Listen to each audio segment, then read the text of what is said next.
వాక్యాన్ని నీ హృదయం నిండా నింపుకొని పరిశుద్ధతను కాపాడుకోవాలి. అంతేకాదు ఓర్పు కలిగి ఉండాలి. దేవుడు ఓర్చుకున్నాడు, సిలువను సహించాడు, సిలువను భరించాడు, సిలువ శ్రమలను వహించాడు. నీవు కూడా భరించగలవా? నీవు కూడా సహించగలవా? నీవు కూడా ఓర్చుకోగలవా? దేవుడు చెబుతున్నాడు ఈ రాత్రి కాల సమయం, యోసేపు ఎంత ఓర్పు కలిగిన వాడు. సరసాలలో ఇనుప సంఖ్యలు అతను బంధించి అతని శరీరాన్ని గాయపరిచిన, నొప్పి పెట్టిన ఓర్చుకున్నాడు, చీకటిని సహించాడు.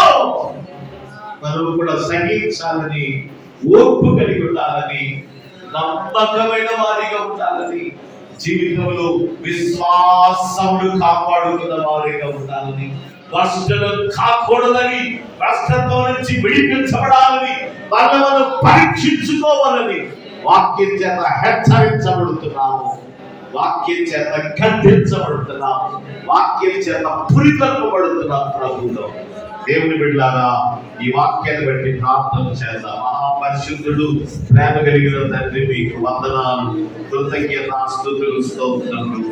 అయోగ్యుడను, బలహీనుడను నాయన, నీ దాసుడను నాయన, నీ సిలువ చాటున ప్రభావాలు పంచుకొని కొన్ని విషయాలు ప్రభా నాతో ముచ్చరించినందుకు వందనాలు.